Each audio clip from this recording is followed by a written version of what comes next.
It is 12:59. Good afternoon. I'm Lucas Panzica. That's right. Super Wild Card Weekend starting tomorrow in the NFL. The Tennessee Titans, as the AFC 1 seed, will await their opponent. Whoever comes out of the AFC as the lowest seed will come to Nissan Stadium in the divisional round. Tomorrow, it is Raiders and Bengals, a 3:30 kickoff, and then Patriots and Bills at 7:15. Catch all the weekend wild card action right here on The Zone. All-Pro voting has come out in the NFL. Only one Titan named first-team All-Pro. It is safety Kevin Byard, the second of his career. Jeff Simmons, Morgan Cox, and Roger Saffold also ending up with votes. The Preds dropped a home loss to the Buffalo Sabres on Thursday, 4-1 in Bridgestone Arena. Snaps a 5-game winning streak for Nashville. Still on top of the Western Conference. They are at the Boston Bruins tomorrow at noon. Also, goaltender UC Saros named an NHL All-Star just yesterday. College hoops, the Belmont Bruins took care of business, beating Tennessee Tech 92-77 at the Curb Center. They'll host Murray State tomorrow, who's coming off a win over Tennessee State last night. The 5th-ranked Lady Vols handled Vanderbilt on the road in Memorial Gym, 65-51. They improved to 16-1. And then tomorrow, 22nd-ranked Tennessee travels to Rupp Arena to play the 18th-ranked Kentucky Wildcats. A noon tip-off. The Vols have not lost in Lexington since 2019. Catch Fall Network coverage right here on The Zone. Vanderbilt also traveling to Georgia tomorrow at 5 p.m. For all your foundation repair and waterproofing needs, visit USSTN.com. Breaking news at once on your home for the Titans and Vols. This is 104.5 The Zone.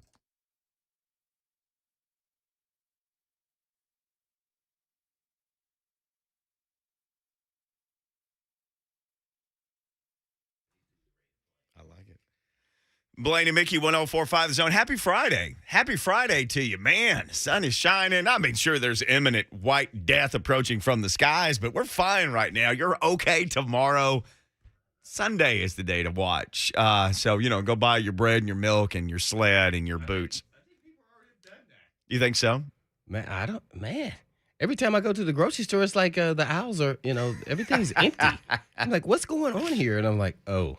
Snow is on its way. The thought of snow makes people just bombard the grocery stores of all kinds and just takes everything. I mean, everything. I'm just in there trying to get like one or two things like, well, dang, what's going on? See, I want like potato chips. I want stuff that I like. Snacks. Yeah, snacks. Mm-hmm. I want to ask Lucas, because you're younger generation, obviously. So he's not doing anything. That means he's waiting till the last minute. So the panic for decades has been bread and milk. You go to the grocery store, there's like a half a gallon of buttermilk left and then just some weird milk made out of nuts or something.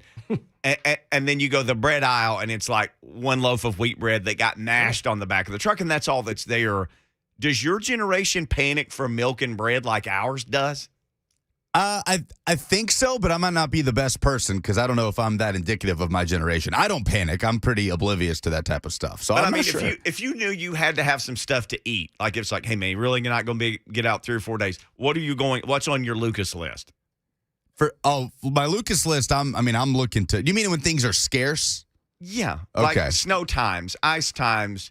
Your man Blue says, "Hey, buddy, go to the grocery store, get us stocked up. What are you coming home with?" A lot of pasta. Yeah, he's going to Cocoa Market. He's going to Coco's. Yeah, I just went there. So you're buying a lot of pasta. Yeah, there better be pasta left on those aisles. Okay. Well, I think you're going to be fine then. I don't know if there's a big run on noodles, so I think you're okay. But noodles. Do you have a noodle of choice it's more than just noodles and pasta. I mean, do you have a noodle of choice that you go to? The base level is penne pasta. Okay. That's the base level, my go-to. He does that. I just go to North Italia at the restaurant. Well, just make sure you get stocked up. A little bit of news today. All pro teams announced. Breaking news. The Blaine Bishop breaking news signal. All pro teams have been announced.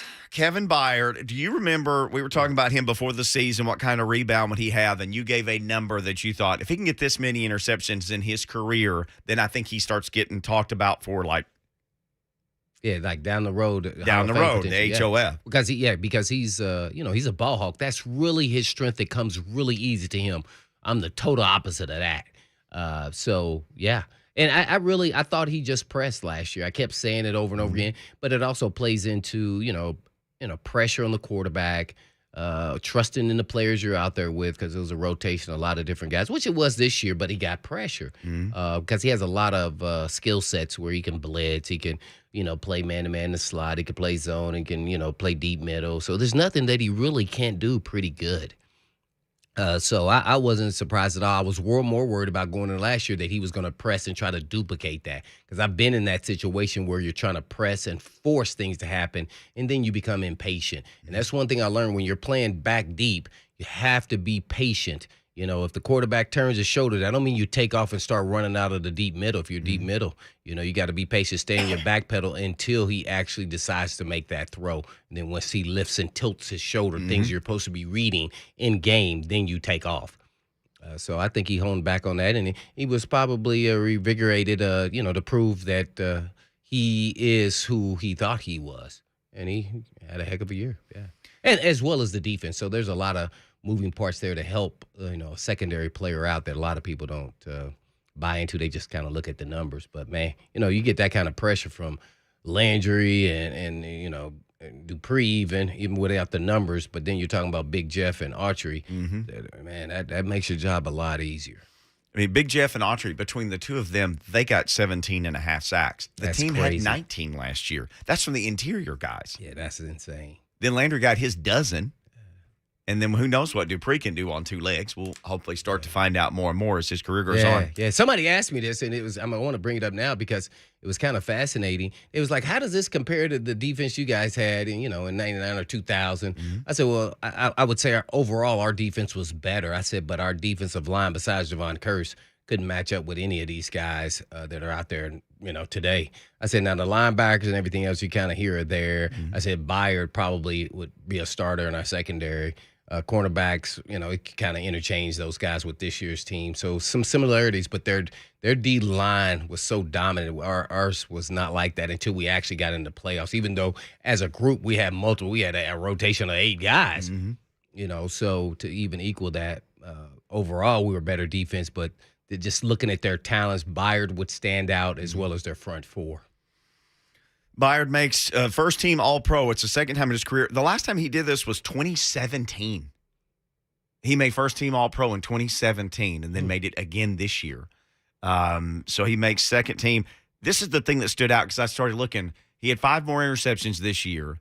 You said 30 was kind of the magic number before the start of the season. I will never forget that. So he's got 23 for his career.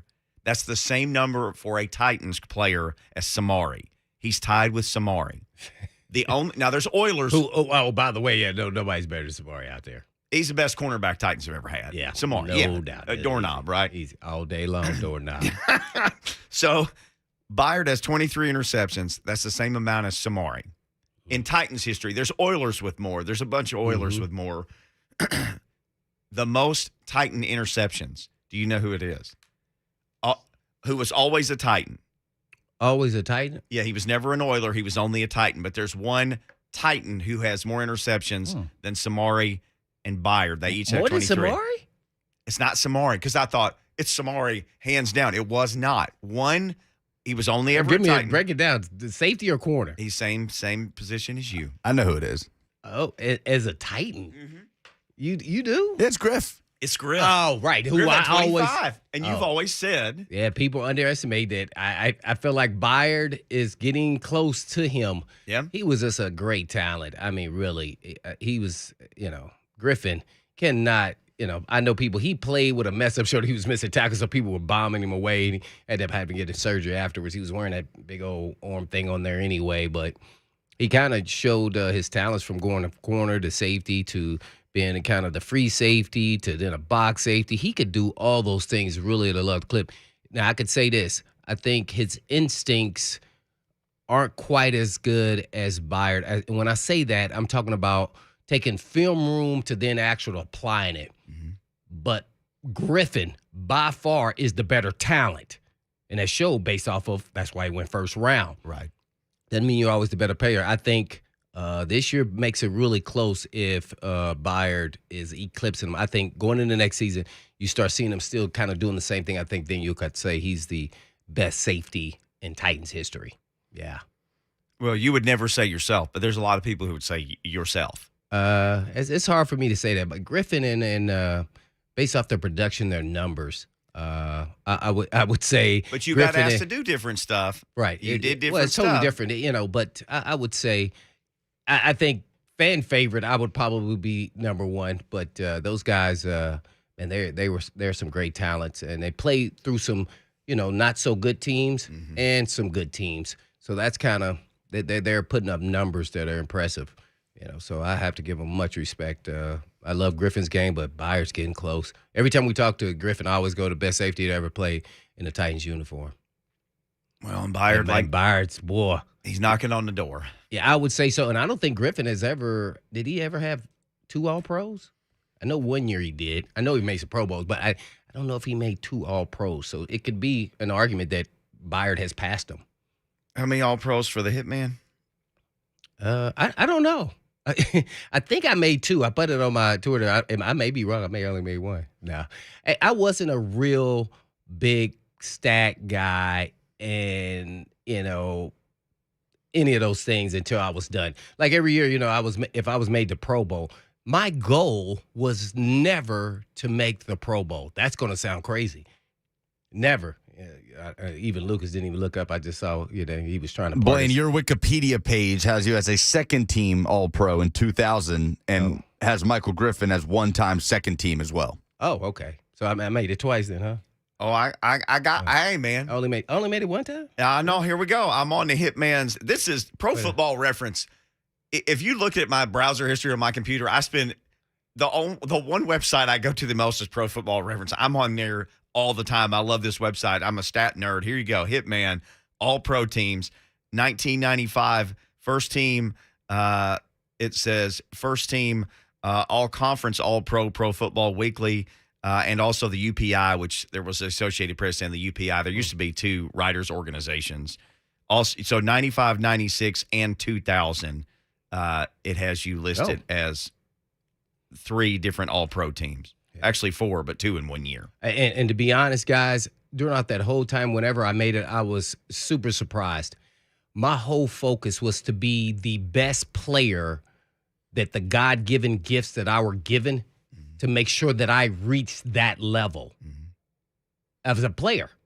I won't be as good. Naturally, my inspiration was Ronnie Lott. Well, I'm not as good as Ronnie Lott. I'm talent-wise, I just can't get. If I had Michael Griffin's talent, now we're talking about something different.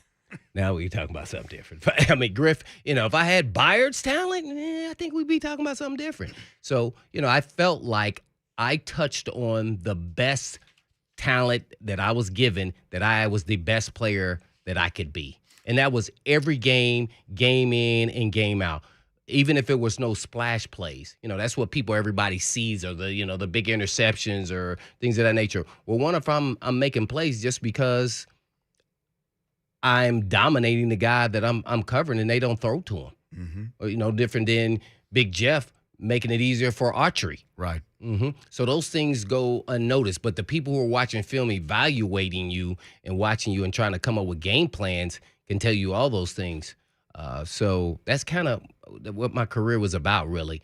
I wanted to win. I wanted to win more than anything. I wanted to win a Super Bowl. Like, if the Titans win a Super Bowl, I'm going to feel like I was part of it. Yeah. That was my whole reason for playing, because not too many people can say they have Super Bowl rings, and they participated and was a big contributor. Yeah. You know what I think that does piss me off, though? To somebody, even though if they were on the team, but if they were on the team like 3 weeks and they got a Super Bowl ring. I'm like, what? And then try to flash it in front of everybody all the time. Success, yeah. Well, the Titans would have some decisions to make, right, on who would or wouldn't get 91 this year. to 91, and that's just who played, and not practice squad guys. There's well over 100 people who participated on this franchise this year. I think I did an event one time, or maybe we were at the Super Bowl. Oh, gosh. And when somebody was walking, I was like, "Oh, hey, what's going on, man?" He was a nice little role player. I see his ring. Then I go, "Oh, what Super Bowl was you on?" 2000 Ravens.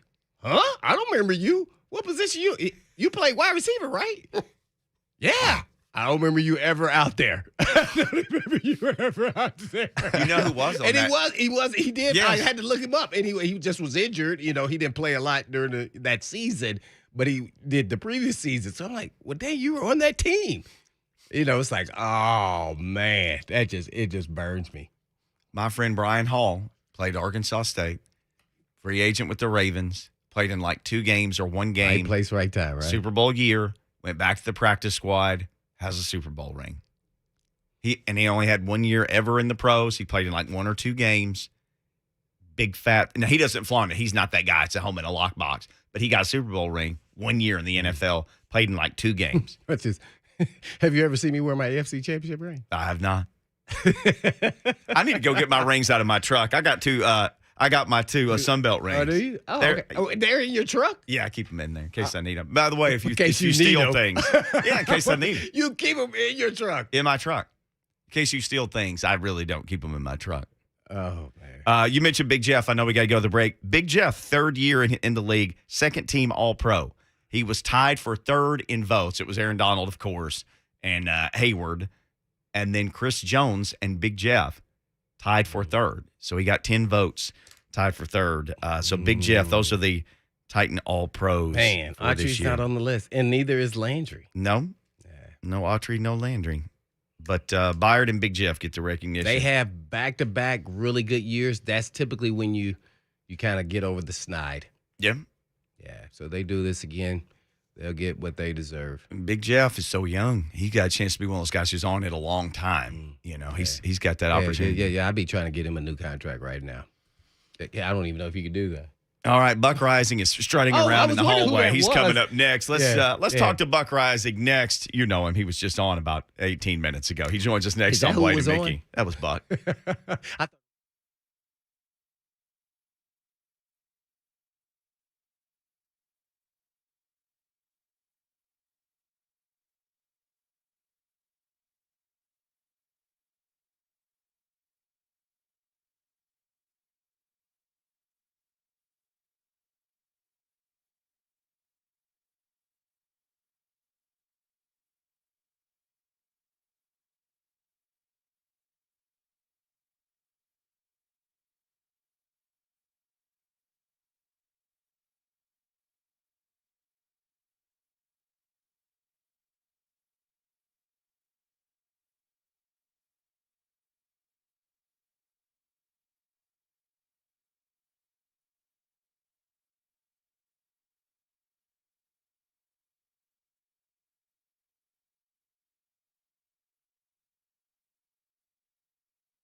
Blaine and Mickey, 104.5 The Zone. You can just sense a presence in the studio. That's the addition of Buck Reising. Oh, that's his beard. It is. Yeah. Buck Reising's beard joins us. His beard is brought to you courtesy of Two Rivers Ford, home of the non-commissioned salespeople. They sponsor Buck Reising and his beard. Two Rivers Ford. Package deal. It's a package deal. Is Viagra a package deal for players? How about that becoming a thing this week?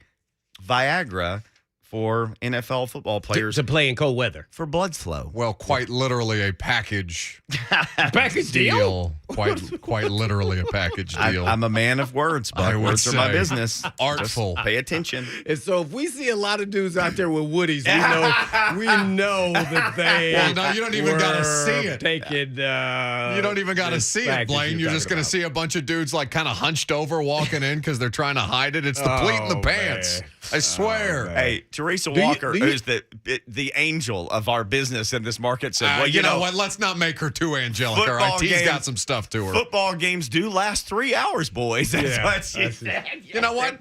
No, to hell with Teresa for that. I made that. I thought that was great, man. Listen, Come on. you know why? I made that joke 3 times. I couldn't get a laugh out of Lucas, and then he looked at me and said the exact same thing after doing 3 hours of radio with me.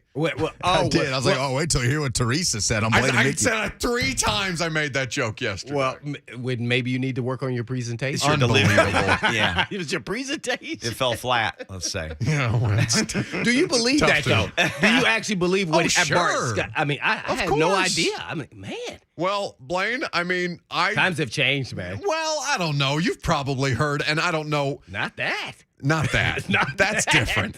That's We had Bill Romanowski who told us he went to Germany and harvested sheep urine yeah. That's what I'm saying. to Like, ingest to play And that better. was new to me, too. And all the different things that he was talking about, I was like, what the heck? I looked at him like he was crazy. Blaine, your pro football colleagues are insane. You're all insane people, as far as I'm concerned. Like to do what you do for a living, and at any point in any time to do that for a living, you have to be a bit insane, as far as I'm concerned. So. Like when people say things to me like that, yeah, there's some shock value to it. Yes, it's kind of funny that Bart Scott completely dead serious, did not blink, did not crack a smile, nothing. He said, Josh Allen, you should probably get that little blue pill if you're having circulation issues in your feet, because he has the worst completion percentage in cold weather of any of the quarterbacks in the playoffs right now, and apparently it's because he can't feel his toes. But naturally, that's the cure. He may be feeling something else pretty soon if he decides to go that route. Careful not to tackle him. Don't get too close. So, do you think? Well, let me ask you this: since you mentioned his completion percentage in cold weather, which they're going to be playing in cold weather against a team that's beaten them in really cold weather and bad conditions on their own field already, biggest possibility for an upset this weekend, Upset? AFC wise. I was shocked to see the Raiders as 5.5-point dogs. Shocked. I think that defense is going to give Joe Burrow problems. He's so good, Joe Burrow is, and that skill position group is so talented, but, like, they cannot keep that dude upright. Like, I think that makes Joe Burrow more impressive, what they've been able to do, because he's running for his life like Ryan Tannehill was earlier in the season back there. I really think that's probably the biggest, like, based on the point, the point total, I think that's probably the biggest upset. I think Buffalo should be able to deal with New England. There's just something. Mac Jones, yet at this point, it's not evident to me that if they make him throw the ball more than 25 times, that he is going to be able to throw them into another playoff game. Isn't it crazy though? Last time they couldn't make him throw it 4. He threw it 3 times. Well, and you know, there is Belichick stuff there. There is weather conditions involved with that, but also that tells me, honestly, and we talked to Coach Mack about this. I'm sure he's brought this up with you guys. If you talk to him about that first New England Buffalo game in the weather, Josh Allen should have thrown it more, because Josh Allen has a rocket launcher attached to his shoulder, and he was ripping it. I mean, he was ripping it into the end zone to guys. So there's not going to be quite the wind factor, because that was like a straight-up wind storm. Adam Schefter is not a big human being, but he straight up almost got picked up and blown away. It's a shame that didn't happen. It might have happened when he was trying to do the gritty. What's When he was wrong trying to with do the you? dance. He looked pretty Forget bad. that guy. I like everybody but him. I was going to say, Mickey, you are the kindest person I know, for you to have such disdain. No, it just goes. It's the Music City Miracle. He says that it Yeah, was Mickey's illegal been way play. ahead of the curve He on said the it's Schefter illegal hate. play. Oh, he's a science denier at this point. Yes, he is, because there's science to prove it. There's science to prove that Buck Reising joins us the same time every week, and he's here. It was right once again, Buck Reising on Blaine and Mickey. Yeah. Where there's no science to being an all-pro. Give us your thoughts on who made it and maybe Titans who didn't make it. Yeah, so Kevin Byard, and it's an interesting conversation, one that I think that people are really going to start to have around KB, because this is his second time first-team All-Pro. He's been to the Pro Bowl multiple times. At what point do you have a conversation about him being one of the best players and almost the same kind of, I don't want to say the same kind of tones that you say Derrick Henry is putting together a Hall of Fame career, but this is notable, these achievements. And, I mean, I have to eat crow as much as anybody, because I thought that Kevin Byard was one of their most underperforming players on defense last year. And it's almost like I did what I accuse everybody else of doing, which is completely ignore how bad everything else was around him and the fact that he was having to make up for so much. So I think that KB, well-deserved. I think Jeff Simmons is a second-teamer. That's fine. The way that, you know, if you're going to look at the guys that he's in that conversation with, I don't think that you can really nitpick too much. Yeah. I really, really think, and I believe this strongly, I think Danico Autry should at least gotten votes.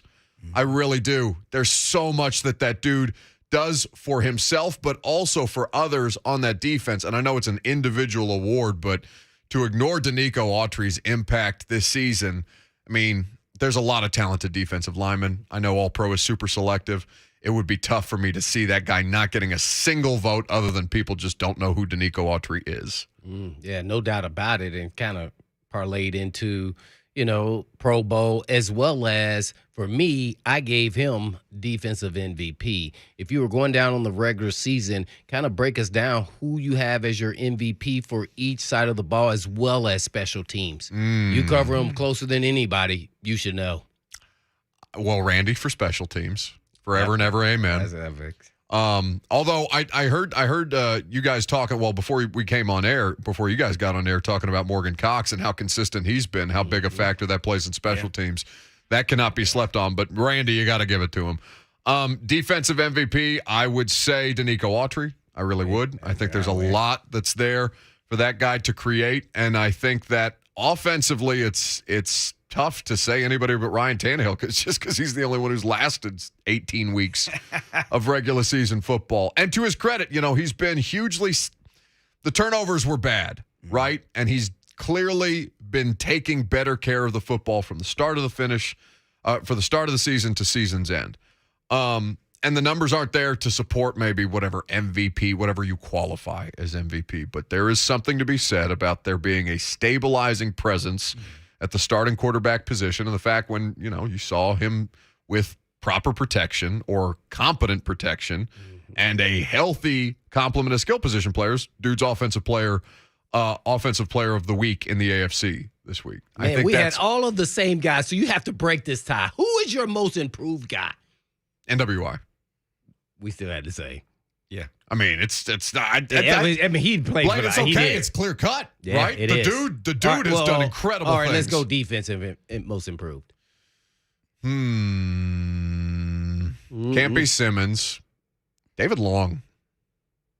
There's it.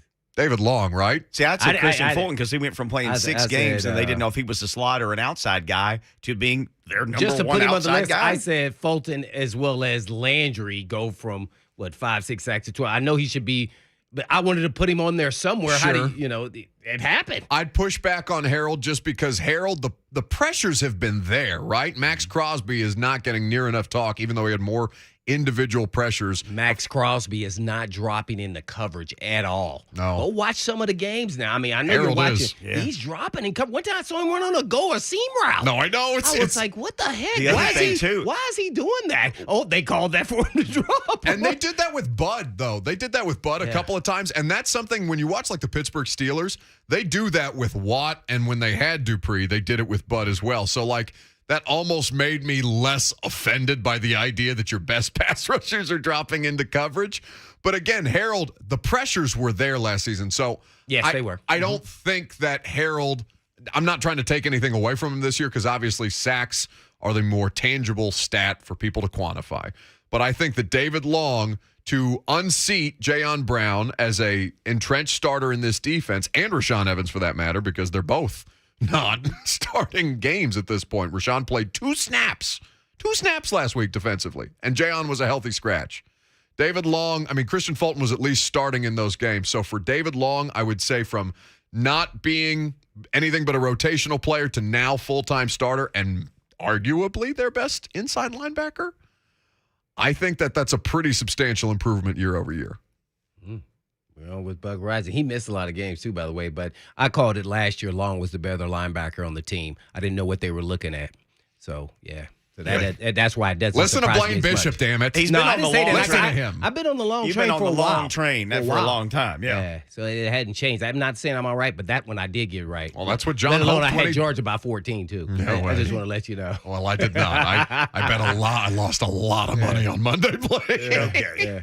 All right, Bart, well, speaking of that, real quick, so we're sort of talking about games.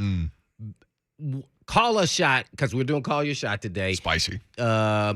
What upset do you see in the Super? I don't know why it's called Super, but you tell me, you're a lot smarter than me, or your beard is, about the wild card. Who's going to get upset? The beard has a brain of its own. I really do think it's going to be Cincinnati, as we talked about earlier. I truly do. But I think Dallas should be just as worried. I think if Jimmy G looks anything like he did on Sunday, he played a hell of a game. Yeah. He really did. So if we're just to look at both sides of the bracket right now, I think Bengals should be most on upset alert this week, and I think that Dallas hosting San Francisco. I think that's the 2-7 game, right, Lucas? We looked that up earlier. Pretty sure that's the 2-7 game in the NFC. No, Bucks. It's Bucks Eagles. The Bucks are the 2 seed. Either way, Dallas on upset watch. Well, that's my shot. As much as I'm a Tom Brady guy, I better watch out for them Eagles. I think that's real. Yeah, because they can run the football. And Hurts, guess what? Record number of touchdowns by a quarterback in Eagle history. We all know some of the list of the quarterbacks have been there that can run the ball. Put me pretty down good for Randall Cunningham. Yeah. Mike Vick had some spicy years there, too. Mike Vick had some spicy years. Even late in his career there, he did. Did. Ooh, you talking about a blaze of lightning right there, man. We're on with Buck, and his beard is a blaze of lightning, by the way, from 104.5. This is It does look good today. I won't lie to you. It does look sharp, man. You got it cut up to trimmed up, man. It looks good. So I did a hit with the Jacksonville guys down there, 1010XL, that's the Jaguar station, and we were talking about just their fortunes, and they wanted to know, from the prospect of someone who covers another AFC South team, like what do Titans fans think? And I was like, I can't describe the joy that this is bringing people in Nashville. Just watching this thing, it's a trainload of dumpsters wrecking on fire. But I said, here's the thing. Let me ask you guys. Does Shad Khan not always have his money out? Like, what do you need? What do you need? He's like the friend's dad who's like, what do you guys need? He's willing to pay. And he said, he committed to $1 billion worth of contracts. I said, to me, the biggest problem that the Jaguars have is his judgment. Yeah. Because I said, the Titans had this guy, Tommy Smith, who was another part of this Adams family. He was running the team into the ground.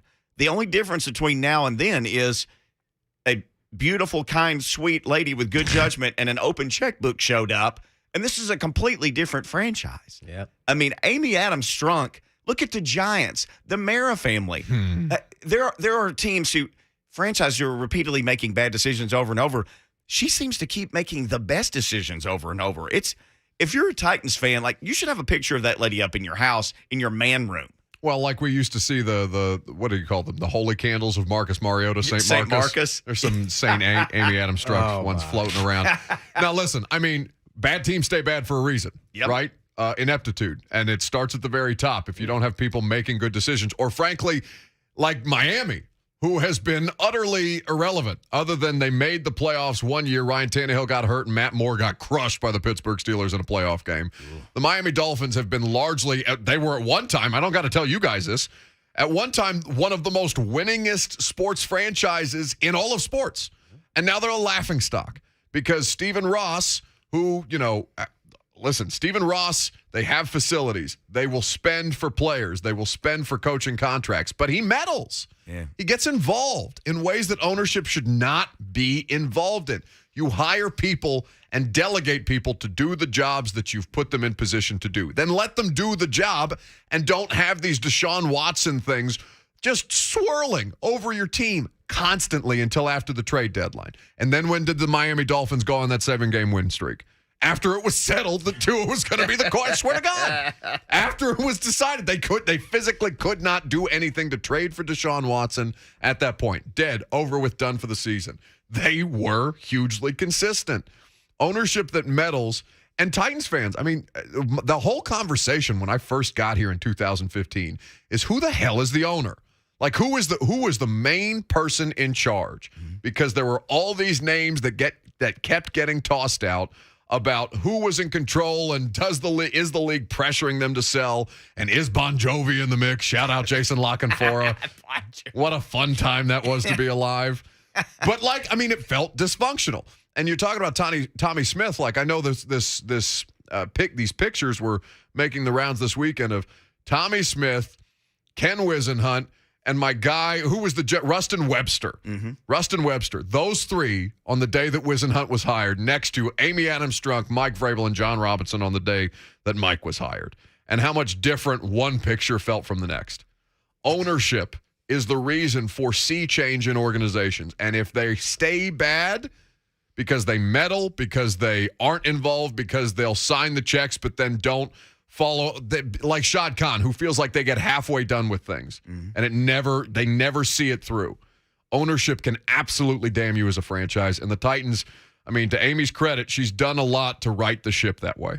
Yeah, Buck Reising hanging out with us here on Blaine and Mickey. Well, since we're talking about ownership and Titans involved in all of this, what do you think not only the state, but the Titans should do with Nissan Stadium?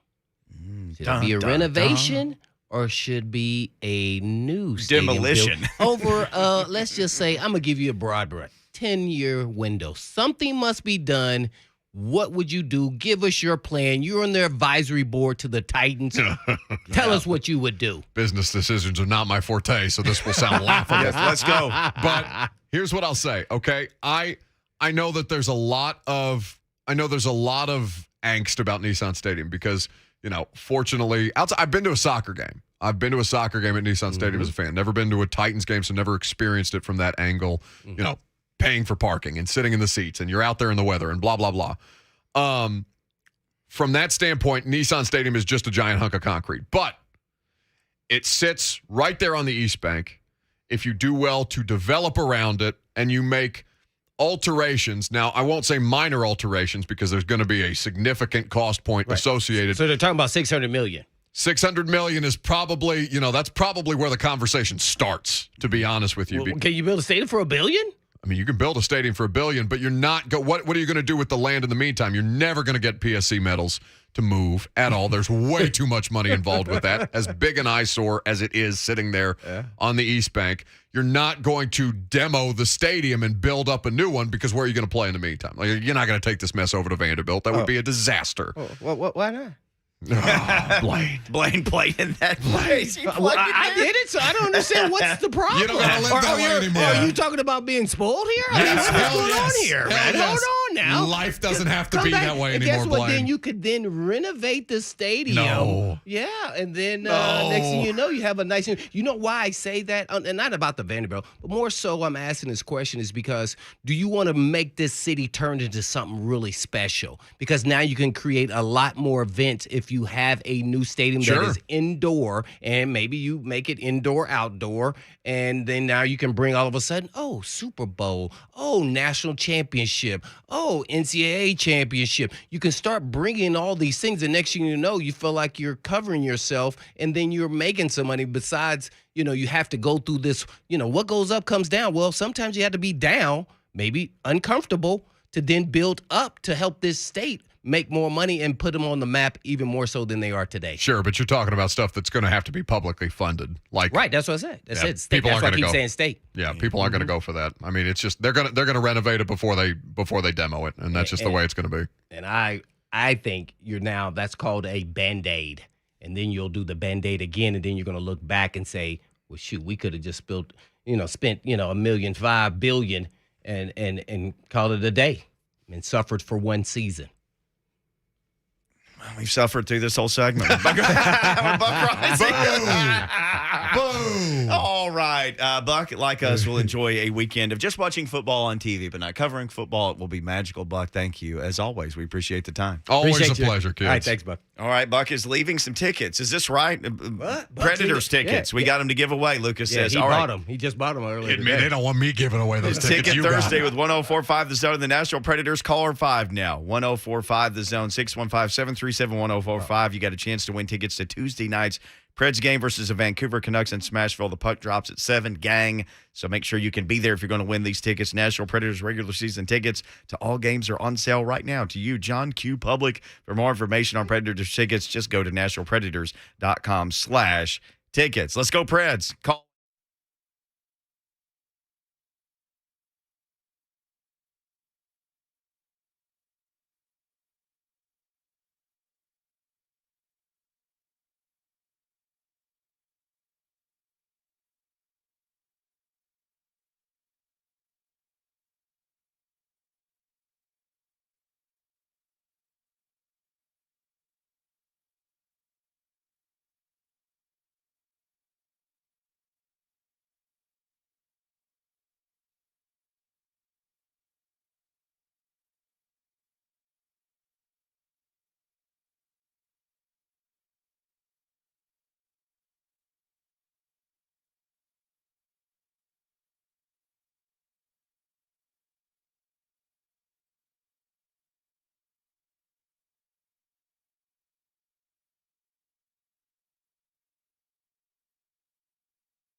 Blaine and Mickey, 104.5 The Zone.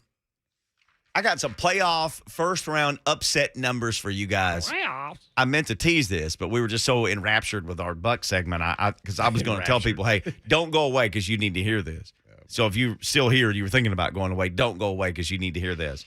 So I got curious, and I started looking back a year, then another year, then another year. I got back to 2015. That's a pretty good sample size. Let me ask you guys this. And obviously, there's 7 teams now in the playoffs. There were 6, so the playoffs are slightly different. Since 2015, Lucas and Blaine, what percent of these wild card weekend games, what percent do you think are upsets of these games? Since 2015. So there were 4 games in 2015, 4 in 2016, 4 in 2017, 2018, 2019. In 2020, there were 6 games. So that just tells you how many games. Of all of these games since 2015, what percent do you think were won by a lower seed? And there was even a 4 and 5 game, in those. So slightly different, but still lower seed. What 60%. How many? 60. I'm going to go 43%. If this was The Price is Right, Lucas would have just won both showcases. What? Oh, no. Guys, it's 62% No way. since 2015. Listen to this. So it's always upsets. It's crazy. Because I started looking back in didn't time. think I got to it'd be 2015. 4 of 4 games were won by the lower seed. Then the next year, 2016, none of the 4. But that was the last year that there were no upsets on opening weekend, 2016. So in 2017, 2 of the 4 teams, that includes the Titans beating Kansas City. Yep. In 2018, 3 of the 4 wild card games were won by the underdog. In 2019, 3 of the 4 games were won by the overtime or by the underdog, including Tennessee at New England. crap. Tennessee was the underdog for that game. Just wild card. So, yeah, that doesn't include Just wild the Baltimore card game. And in 2020, 4 of the 6, including Tennessee losing to Baltimore last year.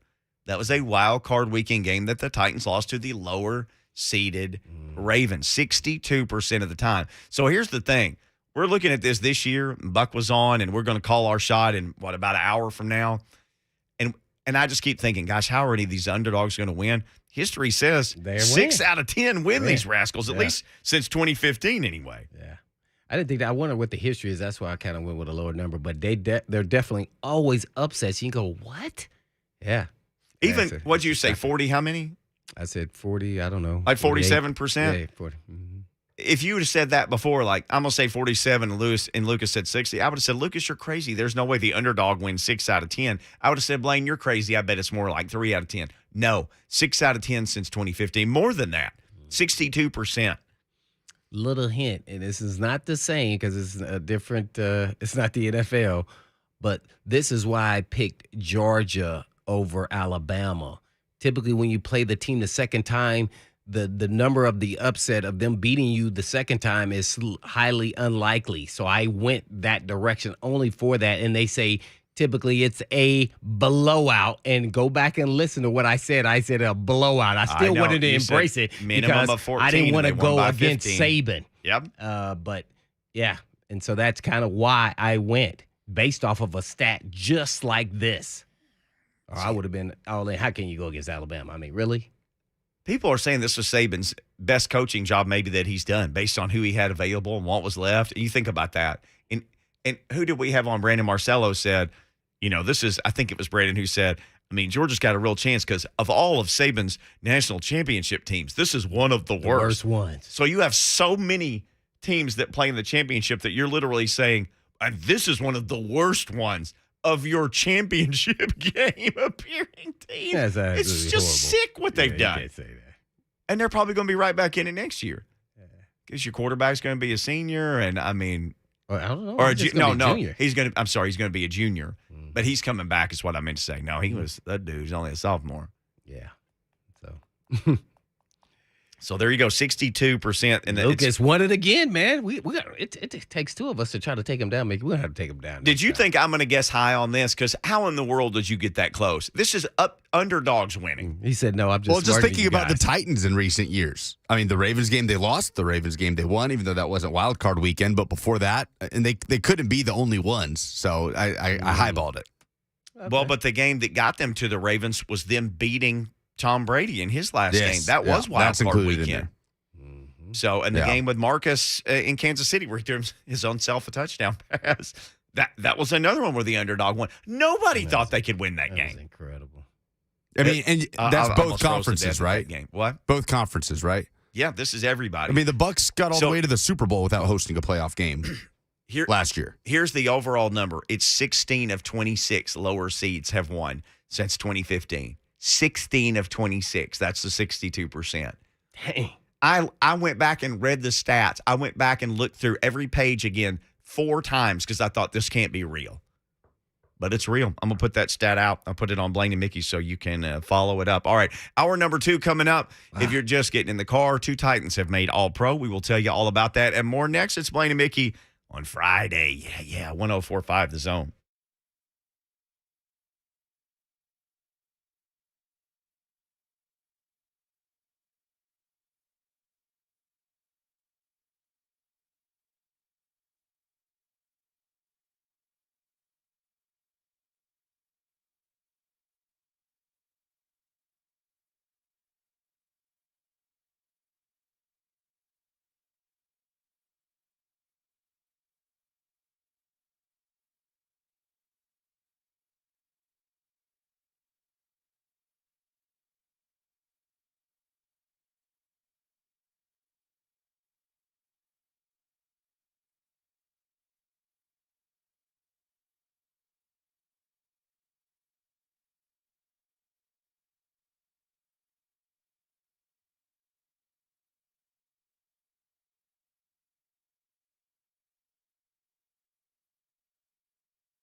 It's 2:01. Good afternoon. I'm Lucas Panzica. The AP All-Pro teams have been released in the NFL. The Titans with one player making first-team All-Pro, safety Kevin Byard. Defensive tackle Jeffrey Simmons named second-team All-Pro. Roger Saffold and Morgan Cox, the only other Titans to receive votes. It is Super Wild Card Weekend in the NFL. The Tennessee Titans, as the one seed in the AFC, will await the lowest-seeded AFC team to emerge. The action starts tomorrow afternoon at 3:30, Raiders and Bengals, and then at 7:15, Patriots at Bills. All the wild card action can be found right here on The Zone, courtesy of Westwood One. The Preds fell to the Buffalo Sabres last night, 4-1 in Bridgestone Arena. That snaps a 5-game win streak. Did announce yesterday goaltender UC Saros named an NHL All-Star. Preds will take on the Bruins in Boston tomorrow at noon. College hoops, the Belmont Bruins took care of business, winning 92-77 over Tennessee Tech at the Curb Center. They are at Murray State they are hosting Murray State tomorrow afternoon. And the 5th-ranked Lady Vols handled Vanderbilt in Memorial Gym last night, 65-51. On Saturday, 22nd-ranked Tennessee travels to Rupp Arena to play the 18th-ranked Kentucky Wildcats. A noon tip-off. Catch the Vol Network coverage right here on The Zone. Vanderbilt traveling to Georgia tomorrow at 5 p.m. And tonight, the first ever high school basketball game on 104.5 The Zone. Undefeated Brentwood Academy taking on Vanderbilt commit Malik Dia and the Ensworth Tigers, a 7:30 tip-off. For all your foundation repair and waterproofing needs, visit USSTN.com. Breaking news at once on your home for the Titans and Vols. This is 104.5 The Zone.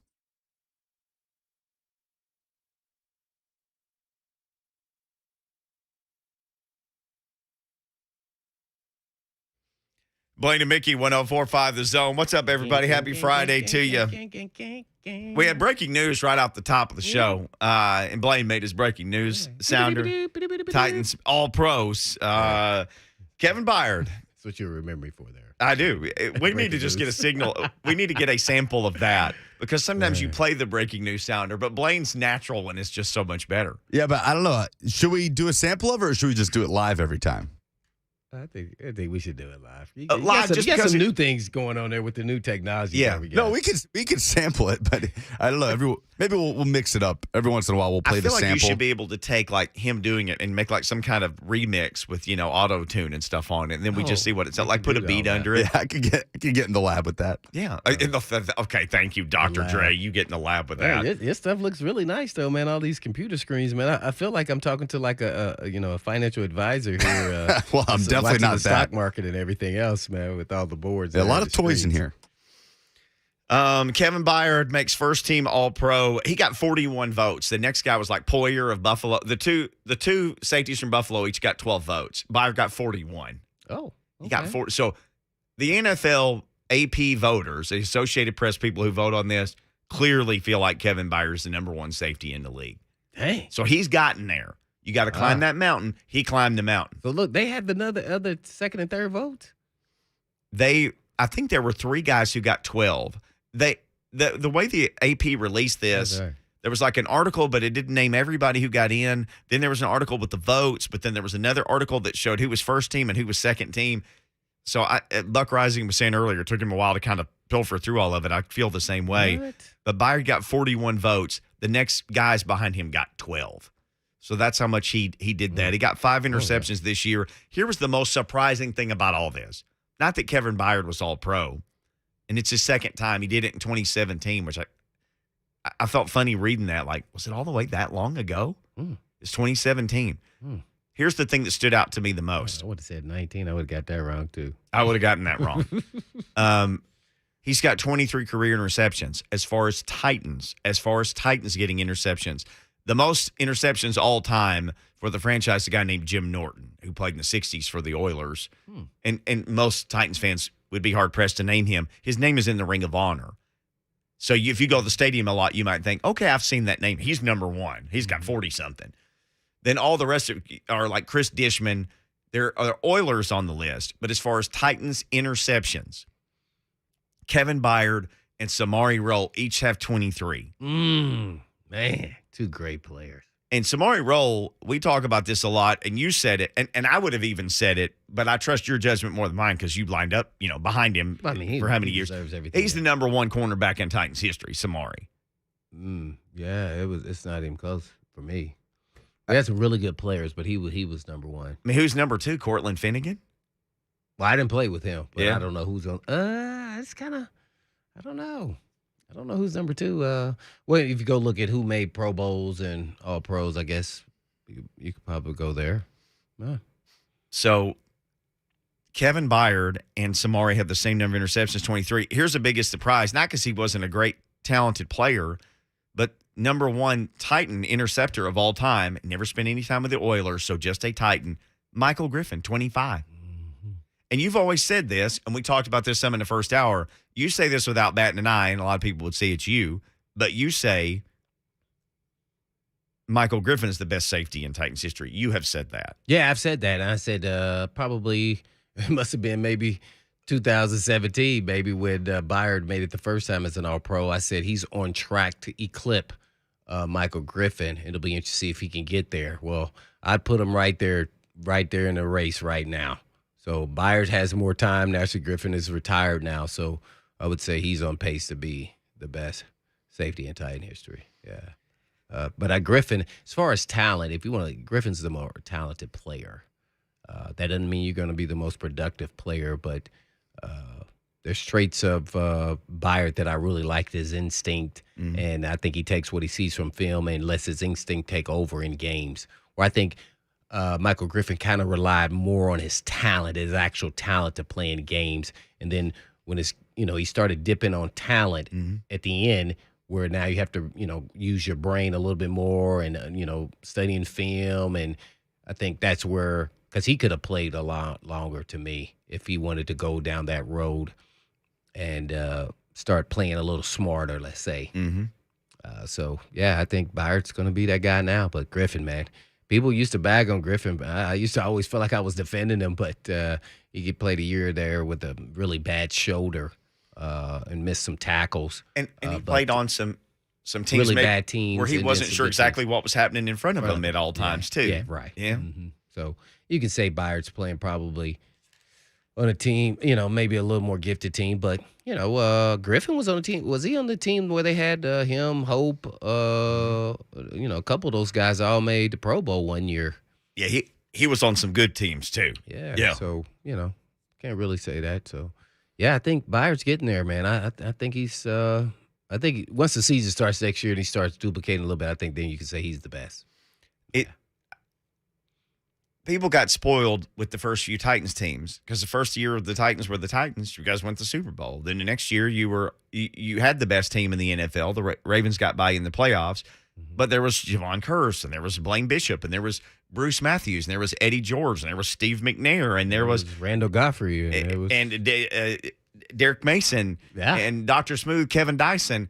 So and Bruce and B-Hop and Pillar and right, the offensive line. It was kind of hard not to mention almost every guy on our team because at some point they kind of stood up outside of the crowd in a game and then impacted again. Josh Evans. In the playoffs, Keith Bullock, who joined the team in 2000. So it was just, wow, what's been bad for everybody that's played after you guys is it's not like the team came here and you were bad. You came here and you were great. So it's like, well, everybody's got to be better than Blaine Bishop and Marcus Robertson. No, they said everybody got to be better. Right. Okay. And then everybody's got to be better than Eddie George. And McNair. Right. Then everybody's got to be better than Steve McNair to be the best Titans at any position. You got to be better than all the people who started here as Titans. Well, I think that's tough, but I think ultimately you want to be the best team. So the way to clip all that, you just go win the Super Bowl because we didn't do it. But you got there. The only team that did that too. Yeah. But nobody talk about the people coming second place, except the people here in Tennessee, nationally. Sure. So I think that also hurts, recognition for guys who we only had one Hall of Famer on that team, and that's Bruce Matthews. But I think that kind of hurts Eddie George just not having that Super Bowl ring after some really phenomenal runs in that season, let alone in the Super Bowl. Hurts Mac, hurts you. Yeah. Hurts all of you. Yeah. Yeah. So. So that it impacts us in more ways than one. But this team, this current team has a great shot of not just getting there but winning it. So it's an exciting time to be a Titan fan. I'm excited. I'm up here, still the old me as a player, like, oh, I don't want to count the horse before it happens, and I'm Right. there trying to put out plans to go to the Super Bowl, and But the where I'm fan going to is like, stay, and "Woo." I'm like, oh man, this is so weird to me doing this. Yep. This was what was going on while I was playing, so I wasn't concerned about these things because I was actually playing it. Right. So it just kind of feels different being on the other side of that when I was so focused just on winning that game and that opponent that we're playing that week. Let's take a call. Jackson calling in from Jonesboro. Is this What? Is this Mickey's up there paying all kind of is people. this another to call in Jonesboro, from Arkansas call? Jonesboro, What's man. going on, Jackson? No, it's the same guy. It's the Yeah, I same know. guy. Oh, okay. I okay, know. Okay. Yeah, man.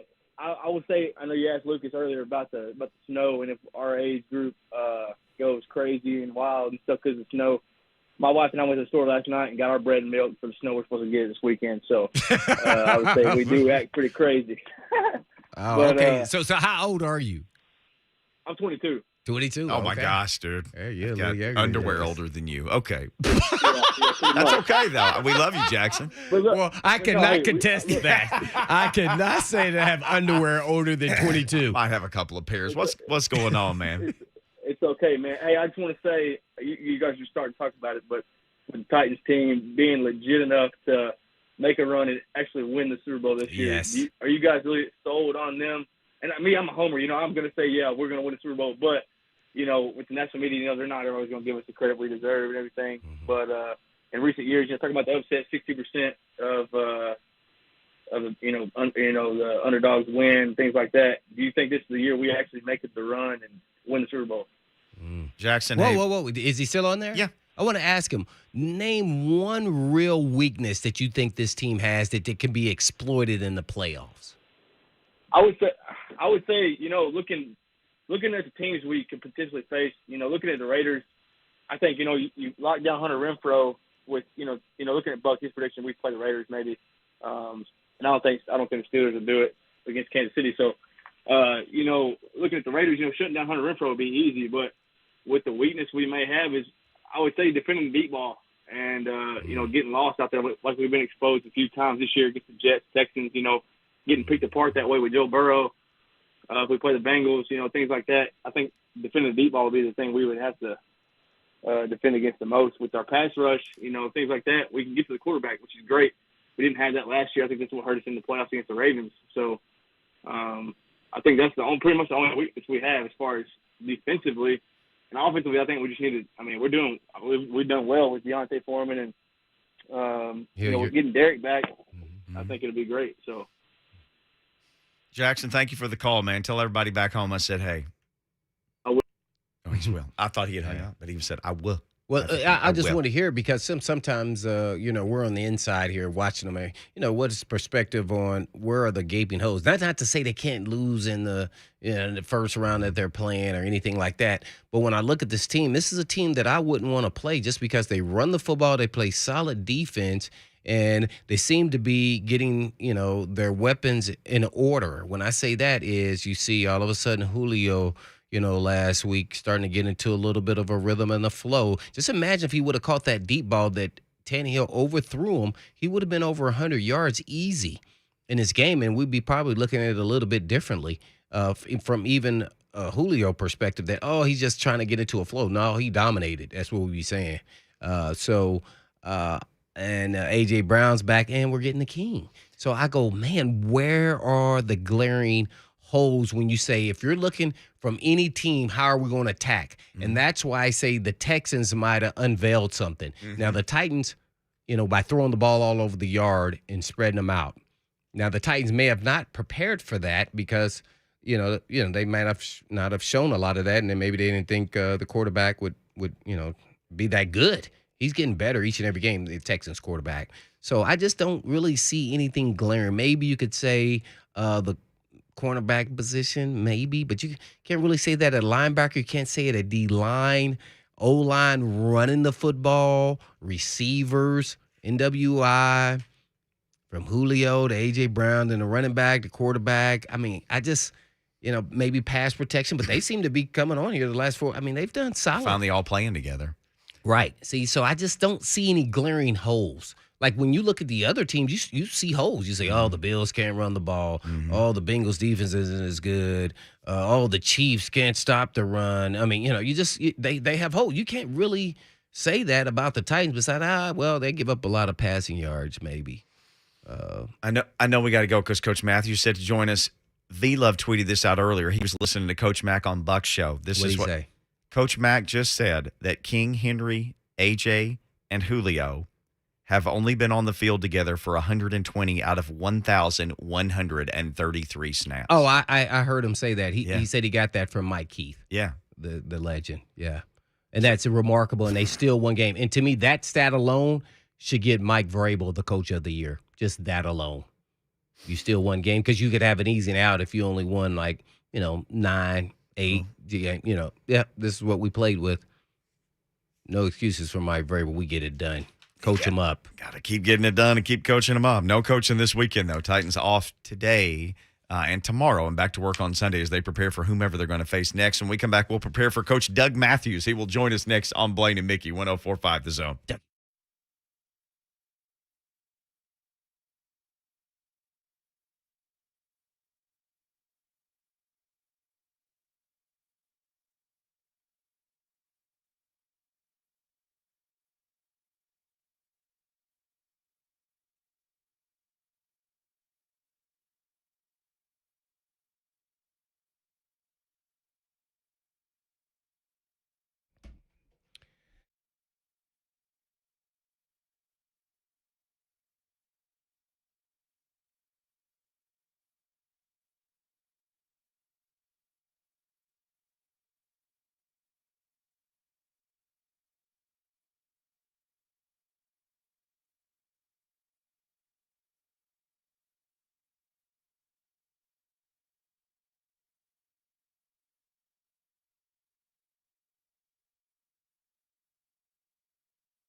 Blaine and Mickey 1045 The Zone. Coach Doug Mathews has yet to jump in Zoom. Let's take some more phone calls. You want to do that?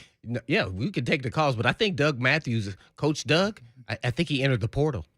Oh, he may have transferred off our show He today. entered the TP. Everybody else is in there. Let's take some calls on the Mark Spain Real Estate Hotline. We'll go to Doug as soon as he calls in. Is this Thaddeus from the Borough? Thaddeus. Yes, sir. What's going on, Thaddeus? Man, nothing much. How y'all doing? Good, man. Fantastic. Oh, name.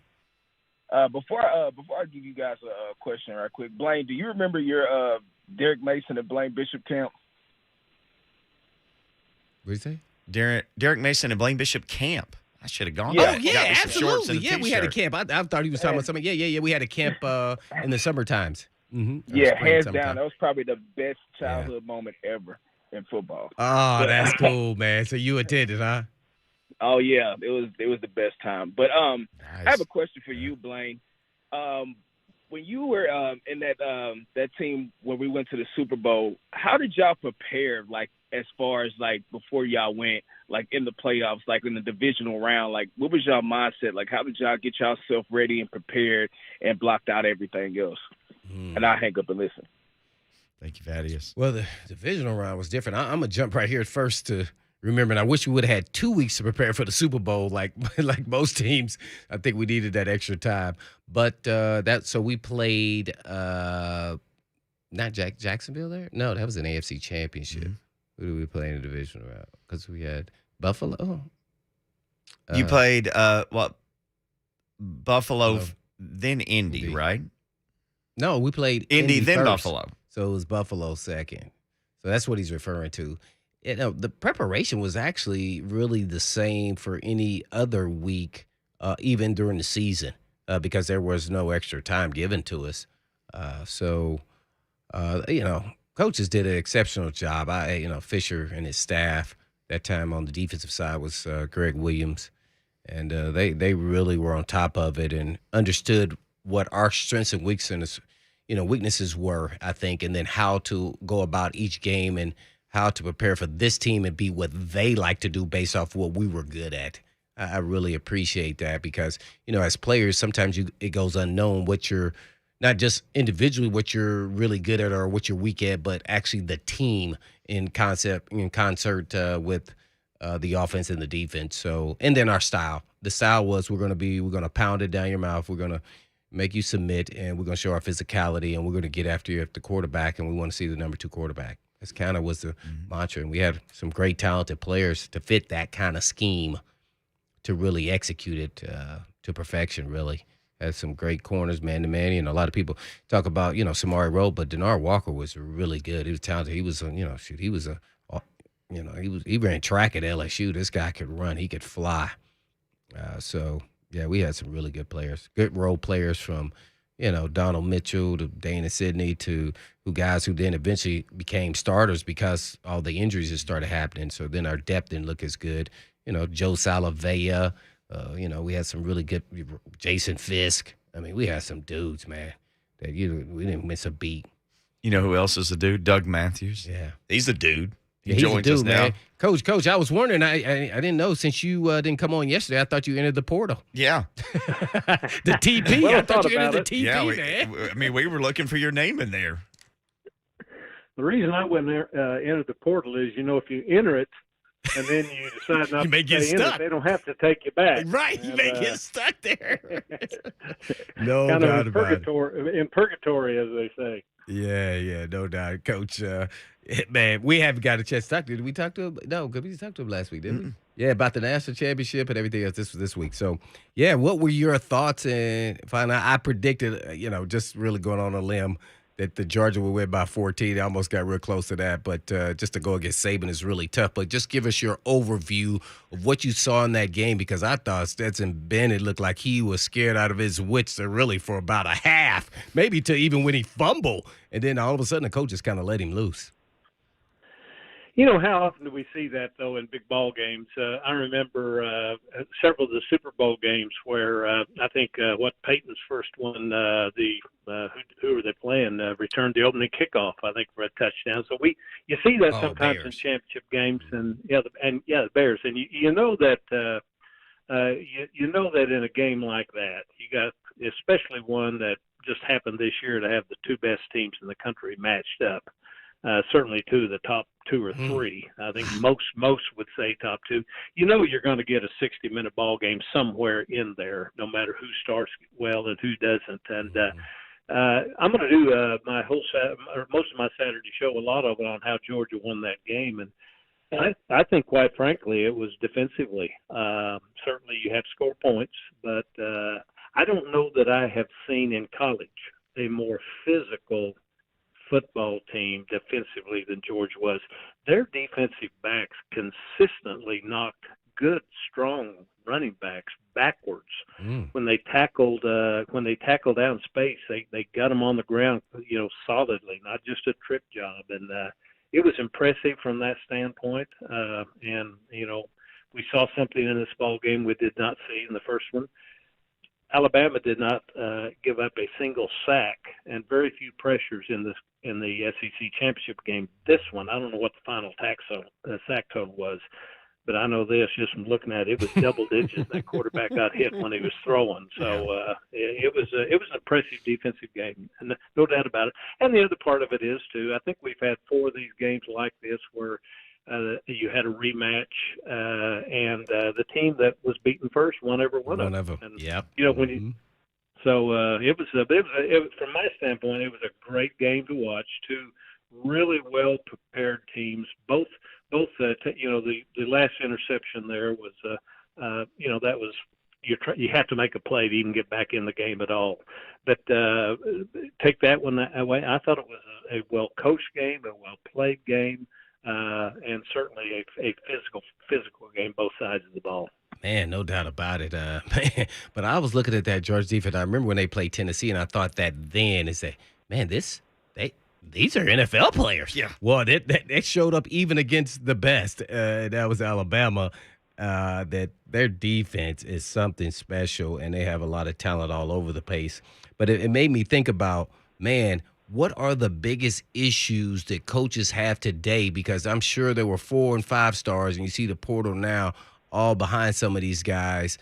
So kind of take us through, like, what it is actually as a player. What are you thinking? And then what are you doing as a coach to manage through that because of the kids being impatient, and some guys are going to wait it out and wait till their turn, and some guys not?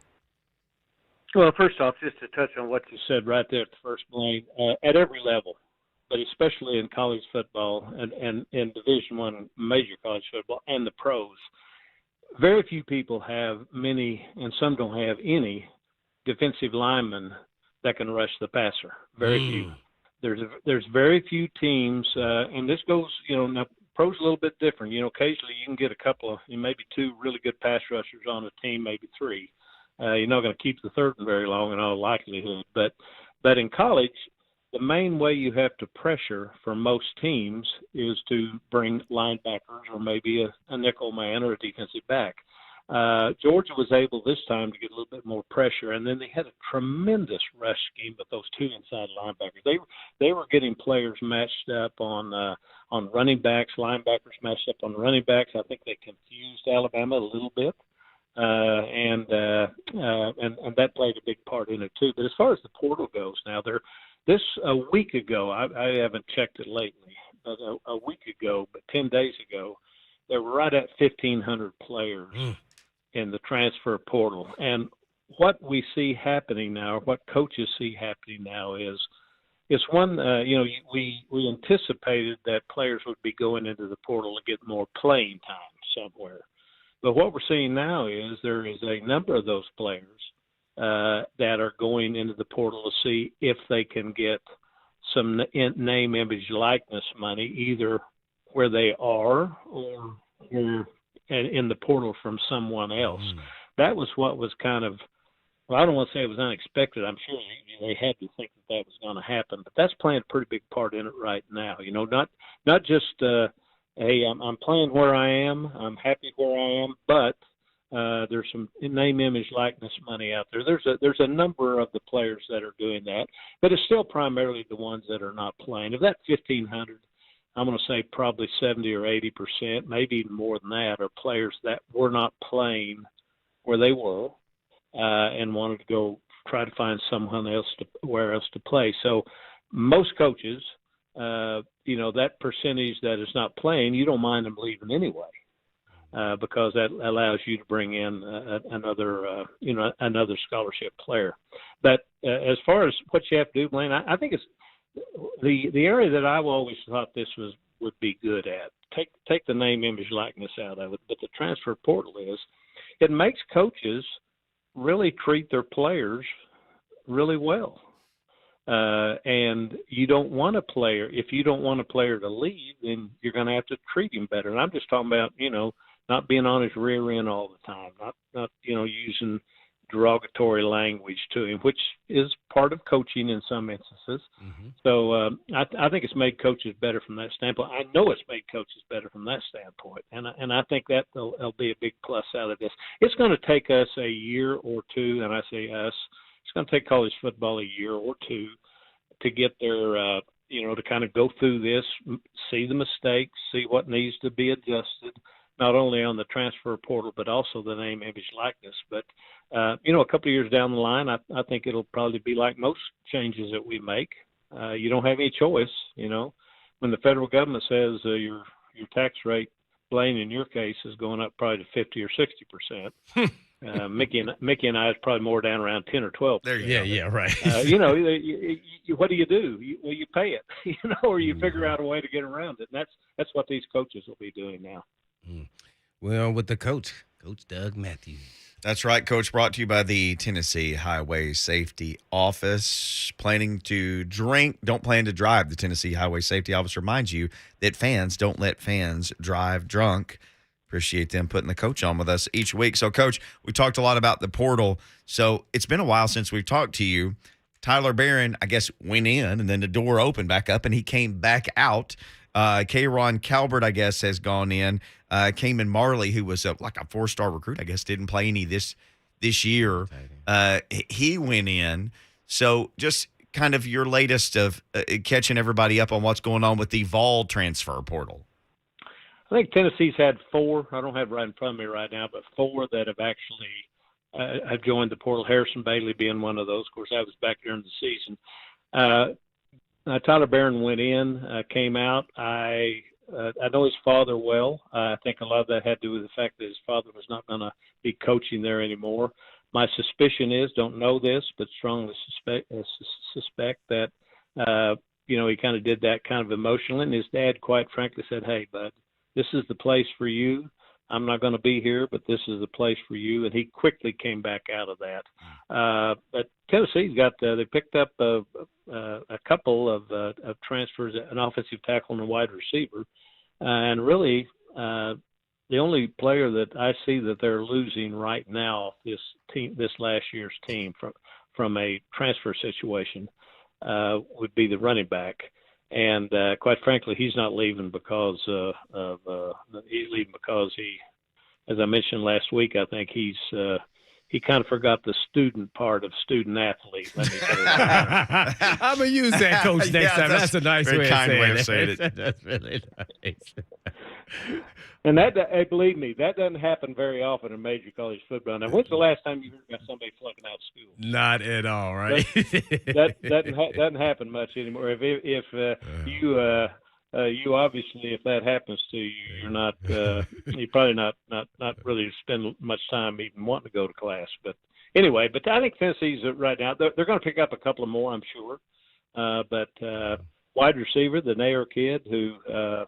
Again, they still got to be there. They got to enroll in a class. Think about transfers. Here's the thing for folks to remember: you can only sign one national letter. All right.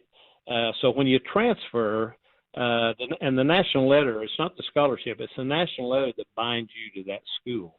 When you transfer, you can't sign another national letter, so you're not officially part of that team until you go to that first class. Once you go to class number 1, whenever the school's back in session. But if you don't go to class, if you haven't officially gone to school, then you're still not, technically still not part of that university, or that program. So that's all transfers. Only one national letter. Just because you commit and do all that, you can't sign on signing day if you've already signed one So you have to wait till school starts, and I suspect we'll probably see some players who have committed, some transfer portal guys who have committed. It'll probably not end up there and end up going somewhere else. But if Tennessee gets the two so far that they have, they got a really good offensive tackle, the Mincy youngster from Florida, and then the Anair kid, who is, I think that's the way you pronounce his name, N-E-Y-O-R. And one good thing about both those guys are they have both of them have 3 years eligibility left. So it's almost signing a really, really good player out of high school that you haven't seen yet. And both these young men have played well, one at Florida and one out at Wyoming. So I think they're in pretty good shape there. But they didn't lose. Again, I don't see him. Calvert is leaving. They knew he was going to leave. I think a lot of his, quite frankly, was he's been injured almost every year, some type of leg injury, and it was not a surprise that he did not come back at all. Coach Doug Mathews went through senior day, as a matter of fact. That was pretty good. Pretty good. Thought that that kind of gave you the idea he wasn't coming back. Coach Doug Mathews, our guest here on Blaine and Mickey. Well, Coach, I guess lastly for me, I just want to ask you this because I wonder how coaches handle this, especially in this day and age. And that is, the preseason rankings came out, and I think Tennessee's in top 25 in some polls not. But how do you even address that with your team, or do you just let it go to the wayside? Because I'm just wondering, do you want to still keep your guys, make sure they don't rest on their laurels and, oh, man, we're back and da-da-da, or do you just kind of don't say anything? I think most coaches do not say anything. If it is addressed at all, it'll be by the head coach, probably in a meeting if it comes up. But that's like preseason rankings. Right. Those are always kind of nice. But if you play at a program like Tennessee and you know what that schedule looks like, you know who you're going to have to beat. Just think about this. What this league's going to be like. Whenever Texas and Oklahoma get here. Let's say they get in or not this coming year, of course, but the year after that. Do you know in the last 25 years, there will have been 7 different football programs that have won a national championship in this conference. Now think about that, 25 years. And, of course, Georgia was the latest to join that. And 4 of them have been there in the last 15 years. So 16 years. So when those 2 cats get in this league, it is going to be, if you're a football fan, you're going to love watching it. But what you're going to see is you're not going to see a lot of 10-2 and 11-1 football teams. You're going to see some really good teams that are 9-3, 8-4, maybe even 7-5. Because Tennessee's getting better. We're seeing Arkansas getting better. Matter of fact, you can make a case that almost everybody in this league, except probably for Vanderbilt, Florida certainly isn't getting better, but they will. But South Carolina, Mississippi State, all those teams are getting better. And when Texas and Oklahoma get in here, I know that they aren't particularly playing at a high level right now, but both of those programs are national programs that when they get in this league, they will be competitive pretty darn quick, and it's going to be a lot of fun to talk about it. I'm glad I'm not going to be coaching it anymore. Coach, fantastic stuff as always. Love catching up with you. People can catch you football Saturday, Big Orange Sunday, right here on the Zone. Thank you, sir. You bet. We'll talk next week. Yes, Appreciate sir. it, Coach. When we come back, it's time to call your shot. We'll do that next on Blaine and Mickey, 104.5 The Zone.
Blaine and Mickey 1045 The Zone. Time to call our shot. Super wild card weekend here. Lots of great football to watch this weekend. Call your shot, brought to you each and every week on this program by Chattanooga Whiskey, available at your favorite Nashville retail store. Drink Chattanooga Whiskey. Enjoy responsibly. Maybe you'll enjoy some responsibly this weekend. You can check in on the phone, 615-737-1045. If you got a shot you want to call, hit us up in the Zone TV chat. But, gentlemen, it is time to call our shot for the weekend. Lucas Panzica, Blaine Bishop, what you got? Bengals win. I know that Raiders pass rush is going to wreak havoc. It's capable of wreaking havoc. It has for the last few weeks of the regular season, but I just think no team in the NFL had a more explosive finish to the season on offense than the Cincinnati Bengals. They're at home. I don't think Joe Burrow is going to let them lose. Oh, so the Bengals are the Bengals not favored? The Bengals are the favorites. He's going you with said Burrow's not going to let them lose. He's going with the chalk. Oh, okay. So 62% since 2015 of the wild card weekend underdogs have won. They win more than they lose. If you listen to the show, you would have heard that stat earlier. So that stat says the Raiders win, huh? Well, it says somebody's going to win. Well, we know somebody's going to win. I think the 49ers. I'm going to call my shot for the 49ers. Oh. 49ers beat Dallas. Okay. Yeah, a lot of people saying that shot. Now, Jimmy G has got to be more clutch because, as you pointed out 3-4 weeks before the game, we were talking ahead of games, and you're like, when I see San Francisco, Garoppolo is just not clutch. He was the difference in the game. Yeah. Him missing throws and throwing a pick. He was the difference in the game for the 49ers in a bad way. If he can get over it, I mean, they're really good. It's hard to beat. I mean, he did the same thing to me against the Titans. They can say his hand was hurt and all that. I know it might have been hurt, but don't nobody care about that. He was out there. If you're out there. We didn't even know he was hurt until we heard the next week, like a Tuesday or Wednesday. Huh? He was hurt? So maybe that made sense because they said Trey Lance was warming up on the sideline, and it could have been because of his thumb. I thought it was because maybe they didn't think he was playing very well, but obviously there was something to it. My shot, since I called my shot versus Nick Saban, which you never do, to lose against Georgia. That. So I might as well just go against another big win. And it, both that hurt me a lot, but this one's going to hurt just as much. I'm going against the greatest of all time, Tom Brady. I think they're going down. I think Philly's going to get him with all the injuries. And I know he's played with less before when he was in New England, but they have a solid defense and they can run the football, and their quarterback, a guy named Hurts, I think a lot of people know him from Bama. Not only is he throwing the football well, but he's also running well and has scored the most touchdowns as a quarterback in Eagles history. But I think he's going to do a little bit of both. I think they found their identity at one point in action. I think it was against Tampa Bay that they lost in that game. So I'm picking Philly over Tampa with two of their wide receivers out, one for injury and one because he cray-cray. So I'm going, let the Eagles fly, Eagle fly. JV, you were an Eagle once upon a time. Yeah, JV says, I was doing the Brian Dawkins right there. noticed that. Woo, I used to think he was going to lip up off the ground. JV says in his own TV chat, Raiders are winning. Watch what I tell y'all, he says. We'll watch what you tell us. Yeah. Ron Slay popped in the chat. What's up, Ron Slay? What'd you say, Slay? He's trying to already say he's in the building? He probably is in the building. From afar? Well, who knows? He's in the chat, which he's got to be down the hall somewhere. Oh. What's today's Friday? Did he, is he calling the game today or no, Lucas? He's out for COVID contact. Oh, is he still a close contact? He's Yeah. contacting a station via Zoom today. So We will be on tonight, 7:30 tip-off between Ensworth and Brentwood Academy. So he's doing that game with you. I'll be going solo tonight. Going solo. Yeah. It's time to go solo. You and Vanilla Ice. So Slay is in his own building. Yes, he is. He says, I'm in the chat. I'm in the chat. That guy is 1,000% energy all the time. I love it. Man. He could just be a pregame speech guy. He could make a lot of money off of that. The hype guy. Oh, I get hyped. But I have to waste my hype because he gets us hyped up and then we leave. And he comes in here and hypes up 3HL, which he's about to do right now. Yeah, no doubt. He definitely gets us hyped. Hey, be safe out there this weekend. It's beautiful today, a little bit chilly. Everywhere, the weather person seems to just not know what to do with the forecast this weekend. So just prep yourself so nothing surprises you. Prep yourself before you wreck yourself. That's what they say. Yeah, so it's supposed to be a little snow, so be careful out there. In the meantime, in between time, Mickey, peace.